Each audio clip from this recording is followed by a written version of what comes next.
5 championships, 5 straight seasons. Yung tipong dinaig pa si Kobe sa dami ng singsing.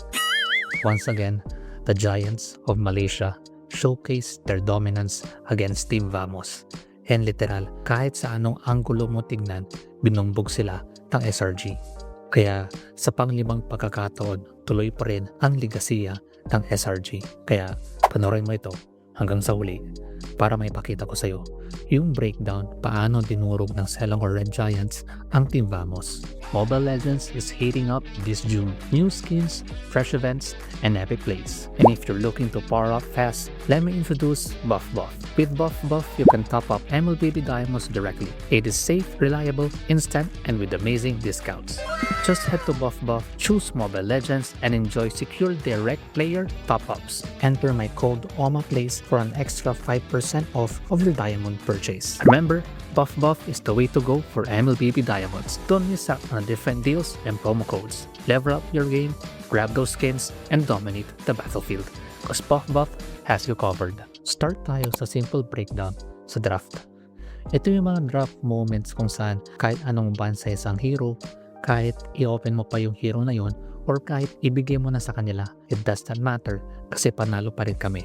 Ganun ang nangyari sa draft ng SRG against Vamos. For example dito sa Game 1 and 2. Even sa Game 1, egos ang Vamos kasi naban lahat ng meta ng core heroes, forcing na mag-YSS jungle sila.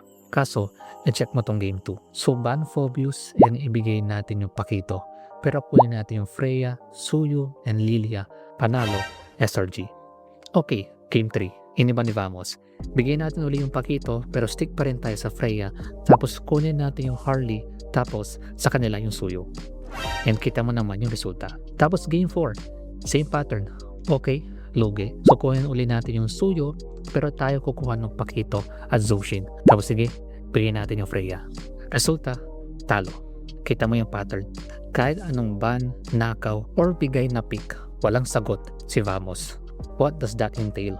Outclass lang talaga boss. Like nasa ibang level na yung SRG kasi kung nag-a-adjust ka na ng draft pero lugi pa rin kayo, wala na sa draft yan. Nasa ibang level na yung synergy, micro, and macro na mga higante. And hindi makasabay yung Team Vamos dahil doon. What's next? Rotation ng SRG.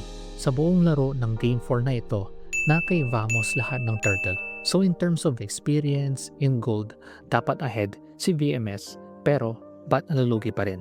Rotation is what made the difference. Dito, napa-half health nila yung Datot so may chance uuwi yan. Then, understanding the skill set ng YSS and malapit na maklear ng Claude yung top lane, binakuran na ni Yumes si Narco ensuring makuha ni Innocent yung extrang gold plate. Pressure yan kasi tumataba yung Claude pero nakagap yung YSS. So kahit may 1.2k gold lead ka, parang wala lang. And it's this type of rotation bakit hindi nakakahinga yung Vamos. Which brings us to the poke and pick off gaming. Like after makakuha ng maraming gold yung Claude, out agad. And that same poke and pick of gaming is one of the reasons bakit kahit ahead ng konti yung Vamos, hindi nila makapitalize yung kalamangan nila because of that playstyle rotation by SRG. So after mapitas yung Zoshin, poke na ng poke yung mga damage dealers ng SRG. Tapos once may namula or low health, tsaka papasok yung mga finisher for the kill. Kaya kahit may biglang pumunta sa backline, mag-feel yung ganun na attempt kasi na-poke na yung ibang kasama niya. So expect mo, once nag-dive itong Pakito, walang follow-up and madali itong i-punish ng SRG. And that same playstyle was applicable kahit sa Lord Dance. So dito medyo weird bakit nakipagsabayan si Sepat sa Freya. Only second skill yan basta nakakahampas. That gives opportunity para sa SRG yung mag-hold sa Lord knowing pinapoke ni Tram yung Pakito. The moment napitas si Sepat is a go signal para bitawan ng SRG yung Lord and go for a pick off knowing -1 ang Vamos. Diba? Yung mala hit and run na playstyle is something na hindi naging comfortable si Team Vamos kasi more on 5v5 teamfight yung draft nila.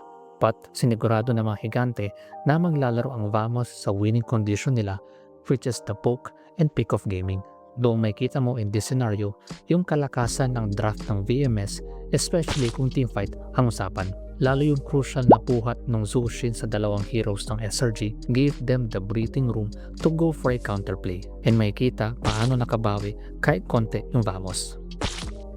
And yung final moment is kung saan nakahanap ang SRG, paano hatiin yung team fight and i-isolate yung mga malalambot, giving opportunity para ma-pick off sila kahit nagkaroon ng 5v5 team fight na dapat lamang ang Vamos. Diba? Yes, may times lamang ang VMS, but the synergy and experience ng SRG yung namayagpag dito kaya di nakaisa yung Team Vamos. Soccer analysis: 5 championships, 5 straight seasons, and 5 rings. The Giants once again demonstrated bakit sila yung hari ng Malaysian MLBB. At di lang isang beses nila yan ipinamalas. Check mo tong video na ito kung saan nabigay ako ng small breakdown paano pinakita ng SRG yung dominance nila against TLPH last M7.